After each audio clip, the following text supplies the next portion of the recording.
بسم اللہ الرحمن الرحیم. بہت شکریہ ارم.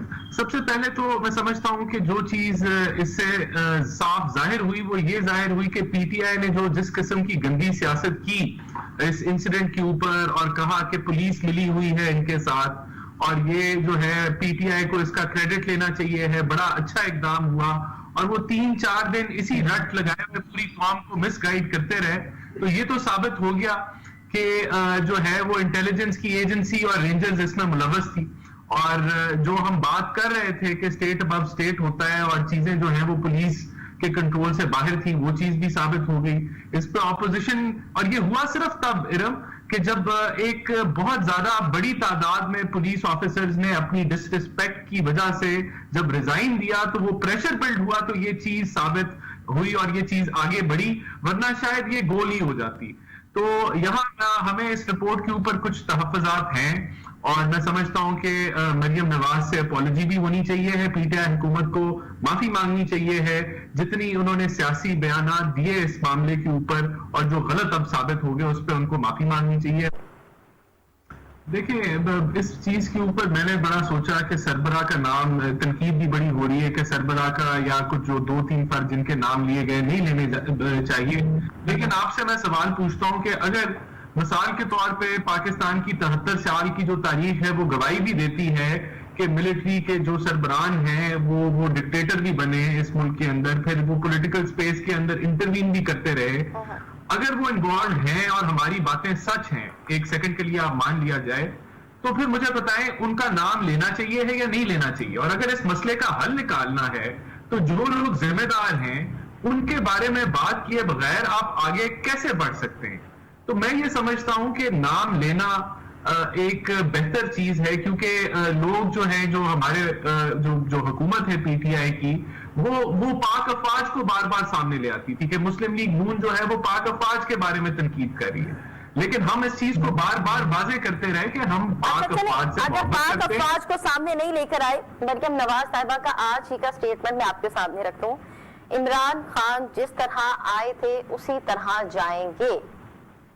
اب اس کا کیا مطلب ہے؟ کیونکہ آپ لوگ تو خود میں بتاتا ہوں اس کا کیا مطلب ہے. اس کا بڑا واضح مطلب ہے کہ آج یہ جو حکومت ہے یہ ایک وینٹیلیٹر سپورٹ کے اوپر ہے. ان کی نہ میجورٹی سچ اسمبلی کے اندر, نیشنل اسمبلی میں ہے, نہ پروونشل اسمبلی کے اندر ہے. یہاں ہم لوگ جب عدم اعتماد کے لیے ووٹ ڈالنے جاتے ہیں تو ہمارے لوگوں کو بٹھا دیا جاتا ہے انڈر پریشر کر کے, وہ سامنے نہیں آتے. تو جب یہ جو سپورٹ ہے جو پس پردہ ان کو مل رہی ہے وہ ہٹ جائے گی تو یہ پوری پارٹی دھڑم کر کے گر جائے گی. دیکھیں یہاں بات ہوئی کہ نواز شریف جو ہے وہ جان حق صاحب کی گود سے نکلے, اور دیکھیں پاکستان کی تاریخ میں بہت زیادہ عرصہ ڈکٹیٹرشپس نہیں اور آرمی کا رول رہا, چاہے ذوالفقار علی بھٹو صاحب ہوں چاہے نواز شریف صاحب ہوں. یہ ساری جو میجر پارٹیز ہیں یہ کسی نہ کسی طریقے سے ڈکٹیٹرشپ کے تھرو ہی نکلی, لیکن ہماری پارٹی نے بہت جلدی یہ سمجھ لیا کہ ملک اس طرح نہیں چلے گا. اور ہم لوگوں نے میں سمجھتا ہوں کہ 97 کی گورنمنٹ سے آنورڈز ہم نے جو ہے کنٹرول ڈیموکریسی کے خلاف کھڑے رہے ہیں میاں نواز شریف, اور اس کے لیے جدوجہد کرتے رہے. نمبر 1 یہ اگر ہم کہیں کہ آگے بھی یہ ملک ایسے چلنا ہے تو انشاءاللہ تعالی جو پی ڈی ایم ہے وہ اس لیے بنی ہے کہ ہم نے آگے ملک کو اس طرح نہیں چلنے دینا. یہ بہت ہو گیا 73 سال پاکستان میں مذاق, اب کنٹرول ڈیموکریسی ہمیں قبول نہیں ہے. پھر انہوں نے کہا جی کہ ہمارے جو فوج کو پسینہ آ گیا, تو یہ انڈیا کا نیریٹو ہے. ایاز صادق صاحب نے جو ہے یہ بات نہیں کی, انہوں نے شاہ محمود قریشی صاحب کی بات کی, لیکن بدقسمتی سے جو انڈیا کا بیانیہ ہے وہی پی ٹی آئی کا بیانیہ ہے, اور یہ بار بار دہرا کے اس بیانیے کو اپنی فوج کی خود تسدیل کر رہے ہیں جو ہم نے نہیں کی, جو مسلم لیگ نون نے نہیں کی. تیسری بات آ گئی گلگت بلتستان کے اوپر ایویڈنس کی کہ ہم ایویڈنس پرووائڈ کریں. تو دیکھیں ایویڈنس تو جو جسٹس صدیقی صاحب نے قسمیں کھا کے بات کی ان کی جب آپ تحقیق کریں گے تو ایویڈنس آ جائے گی. ایویڈنس جب آپ وہ جو کرنل صاحب جوڈیشری کے باہر گھومتے پھر رہے تھے ان سے جب تحقیق ہوگی تو وہ آ جائے گی. جب فارن فنڈنگ کیس کا فیصلہ ہی نہیں ہوگا 2-3 سال, جب اس کی آپ تحقیق فائنلائز کریں گے تو وہ ایویڈنس آ جائے گی. جب وہاں جیپ کا ایک دم سے جو ہے وہ نشان آ جاتا ہے اور جو لوگ ہمارے لیے ٹکٹ لینے کے لیے پی ایم ایل این کا ٹکٹ لینے کے لیے لائنوں میں لگ کے تھے اور وہ غائب ہو جاتے ہیں, تو یہ ایویڈنس عوام جانتی ہے کہ یہ کس طریقے سے حکومت سلیکٹڈ ہو کے, اور یہ ان کی سلیکشن ہوئی عوام کے ووٹوں سے نہیں آئی. اب میں گلگت بلتستان کے اوپر جو ہے وہ میں بات کرنا چاہوں گا.